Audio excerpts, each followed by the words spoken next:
Hi guys, Radhika here again. I hope you all are doing good.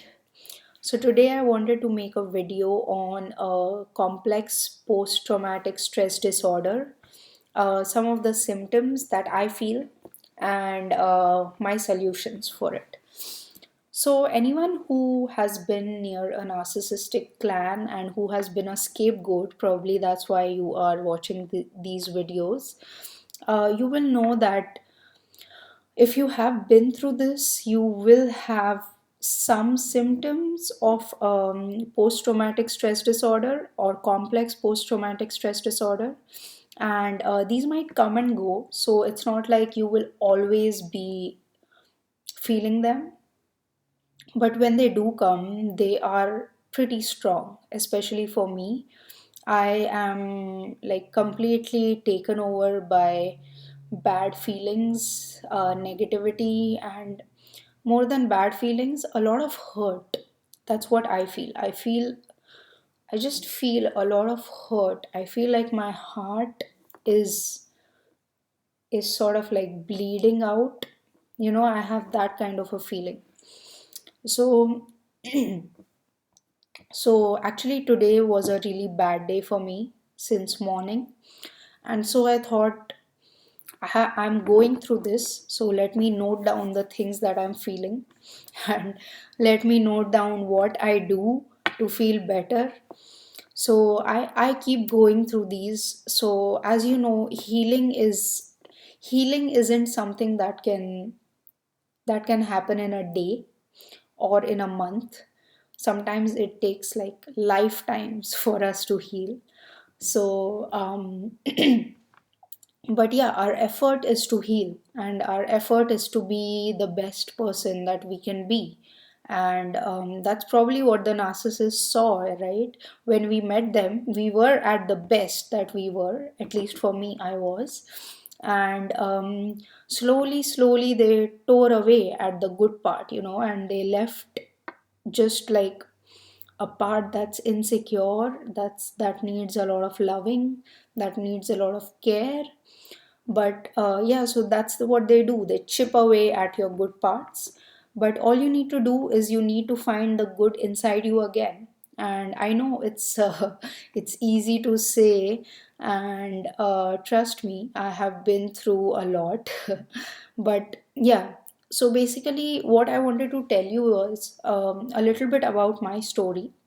So I delivered my baby when so I was pregnant, and I delivered my baby in the eighth month. So actually, I got severe preeclampsia in the eighth month of my pregnancy, and I had to deliver the baby. And my baby was really small, so he was in the NICU for 2 weeks, and it was like the most stressful time in my life that I have been through. And basically, that's when the covert narcissist actually showed their true face. And the covert narcissist also told me that I was responsible for my baby being in the NICU. So the way she said that was that I have 3 kids and none of them have been in the NICU ever. And this was said to me when I was in a depression 2 days after delivering my baby, and I had just seen him one day before, and he was super tiny, super tiny. So I was so scared, I didn't even ask the doctors if he was going to live, because I know that a lot of babies survive in the NICU, most of them survive, but it was my first baby, and I had absolutely no information regarding what happens when a baby is in the NICU, because I had skipped over that part because my pregnancy was good throughout except for the end. So yeah, so basically the covert narcissist in my life really kind of ruined my life after that. I was almost going to move out of my marriage, and I just somehow scrambled to get everything back together, get back on my feet, start working again. and my baby was fine. After 2 weeks he came back home. And but yeah, that's when all the narcissistic clan, they kind of like stuck their fingernails into me. And yeah, it was pretty bad. It was like I used to feel like, I used to feel like a trash can. I still feel like a trash can a lot of times. I feel like everyone was just tossing their trash into me, and I was just sitting there trying to make sense of it all, because these people were supposed to be my family. So it was very hard when it was happening. It was one of the hardest things I had to go through, and I really hope no one else in this world ever has to go through that thing. So I had to bear um, a lot of their negativity, a lot of the bad things they said about me. It was never physical, but it was so much mental trauma that I had to seek out psychiatric counsel. And I did that, but I could not do it in the long run because of time commitments. But I am going to go to a PTSD therapist. um, Once time starts permitting, it's on my radar. It's just that with a 1 year old baby, it's really hard to get things done, and with work. So yeah, so basically that was my story. And after the phase of the NICU and everything, I had to bear the brunt of everyone in the narcissistic family, including some people who I loved with all my heart, but who were also kind of confused by everything that was happening around them. They said a lot of bad things to me. So it just tests you, on your forgiveness meter. Like, if you have a forgiveness meter, how much can you forgive? And maybe the last level will be like the Jesus level, that they'll be nailing you to the cross and you will be forgiving them. But yeah, I don't know if all of us can reach that level. But yeah, it's very hard. No matter, if even if I want to take it lightly, it is hard. It's just something you have to live through. And crying is a great tool. So I'll actually get to that. So let me get to the ah, CPTSD symptoms that I observe when this is happening to me. So usually for me, I get triggered, and when I get triggered, I get these feelings. So I feel like my heart has sunk, and it's very heavy, like I feel heaviness in my heart, and I do feel like my heart is bleeding. um yeah, and I feel flashbacks of all the not so much the words that were said to me, because I know those weren't true. But what I feel bad is the intent with which those words are spoken, because the intent is so clear. The intent is to hurt you, you know, that's the intent. So what really kind of takes me by surprise is how can human beings do this to other human beings? That's what really bothers me. um a lot of crying. I feel like, and crying is amazing. Like, it's a symptom, but it's also a solution. You know, like, you will cry and you will feel like, I'm crying, I need to do something about it, but don't do anything about it. Just cry. Just cry. And all the people who tell you that crying is bad, come on. Like, we say that to kids because, we don't want them to cry, but if it's like emotional hurt, if it's something bad that you have been through, you have to cry, because crying is very, very healing. You will heal if you cry. And it's okay to waste a day crying. It's actually very productive. It is very productive if you just waste a whole day in crying. Yeah, I feel suffocation. So I feel like I just need to leave the house right away, and I feel suffocated. There's the inability to function. So I might be like totally up in my game, and okay, I'm going to get so many things accomplished, but a flashback happens and suddenly my energy level is like down, you know. So yeah, so inability to function, I feel like just like going into the bed with a blanket and sleeping. Heaviness in the head and brain fog, so like a headache and a brain fog.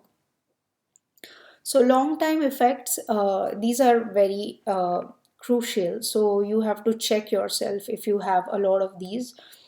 So if you feel like leaving social interaction, just staying by yourself all the time, if you think that everything in life is useless, um, and if you always are looking for um something to make your life feel worthwhile again. So these are the long time effects, and I know a lot of us feel them, but I think we need to be aware of them because they actually can change our personality. So they can change who we are at our core. So at our core, we might be a very happy and a very loving and a very kind person, but yeah, because of the abuse you might actually see yourself changing into someone who thinks that life is useless and go into depression and all of those things. So those are very much possibilities. Like so many days I feel like I am like steps away from, throwing in the blanket and just going away with my son. But it's so necessary to kind of pull yourself back from there, because you need to realize who you were before your abuse. You were not this person. It's someone is trying to make you this person, and if you become this person, they are actually going to win. So take it like a game if you have to. I know I'm making it sound trivial, but if that works for you, do that. Like take it as a game and get back in life, and not in the sense that I'll get back at the narcissist, but just get back at living your life, the life that you liked before the narcissist. So yeah, so how do you get your power back when CPTSD strikes? So I have a theory actually. So my theory is that whenever you are in the victim mode, whenever you are feeling that someone made you feel some way, like I was saying now, like I feel like a trash can. I used to feel like a trash can, or today I feel like a trash can. So I am feeling that way because I am operating out of my ego, out of my ego self. Okay, now some people might find this offensive because they might say that self love is not ego. But what I'm trying to tell you is that you have to operate from the soul, okay? And your soul is ever powerful. So your soul is like, if you think from the soul's perspective, we all are one consciousness, all of us. So even the narcissist is one consciousness. Even the flying monkey is one consciousness. Even the person who you loved, who did not speak up for you, is one consciousness. So if you can operate from that place, then you will see that we are all one, and even the victim is just one consciousness, and we are all these parts of a consciousness, and we are all in it together. Actually, that doesn't mean you have to love the narcissist or love the flying monkey or even love the person you loved who didn't stand up for you. But what it means is we are all one. That's the truth. So in the truth, no one is a victim and no one is an abuser. So I know that it's very hard to get there when we are in our emotional state and when we are operating out of the victim mentality. But the soul is empowerment. So we all move from the victim zone, which is based in ego, to empowerment zone, which is based in soul. It's at the soul level. At the soul, we are all empowered, we are all free. So if I'm free, why would anyone else have the ability to make me feel a certain way? If I feel like a trash can, it's because I want to feel like a trash can. It's that kind of a mentality. And I might be loving feeling like a trash can, but that's a bad example. But then if I have freedom to feel whatever I want to feel, why would I feel like a trash can? I would probably feel like an orca, or like a stallion, or a wolf. Why would I want to feel like a trash can? But if you want to feel like a trash can, you can do that too. So at the end of the day, we need to realize that we all are empowered. And even though we might have been going through a lot of the CPTSD symptoms, it is a phase. And it is a phase because you have been in a very bad and very abusive situation, which probably you should not have been in. But we do not get to choose everything in our life. So if you were in that situation, I can understand that you are feeling like a victim, because trust me, I feel like a victim. So basically, it is true that bad things have happened, but now that they have happened, how do we move forward after all those things happening? So yeah, some of the things that you can do to get your power back, that is move from this victim mentality to the soul mentality, is um, the best way, if you have the time and the resources, is to work with a therapist. It can help you, and you can try to see which therapist is well versed in NPD and in post traumatic stress disorder. So you can talk to those, you can choose one of those therapists. Second way is the best way, and that's crying. I mean, maybe the first one is the best, I don't know. But second way works really good, wonders, for me at least, and that's crying. And that's what I have been doing since morning. I've just been crying.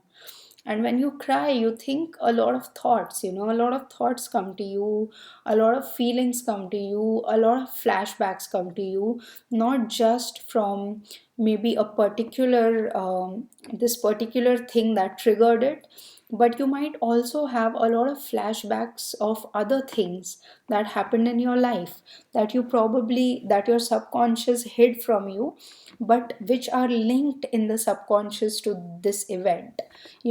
So you might think of all those things. And I think the more you cry, the less and less you start like, all these other things that keep coming up when you are crying for a particular thing, they stop coming. So that's a sign that basically your system, your subconscious, your mind body spirit complex is kind of getting bored of it. And I don't want to say bored in like a trivial and a demeaning way, but I want to say it in the way that it has been processed and it has been let go you know so um so actually, crying is a great thing. The third thing is venting. So you can talk it out with a friend of yours. If you don't want to talk to a friend, you can write it in a letter, you can write a poem, or you can also write in a microphone app that you have on your phone. Going out for a walk is awesome. And then finally, when the cycle of this CPTSD ends, you have to be okay with having an off day. You have to be okay. Like today, I could not go to work because I was so caught up in my emotions, and so I did not go to work. I did not force myself to do something that I thought I cannot do today.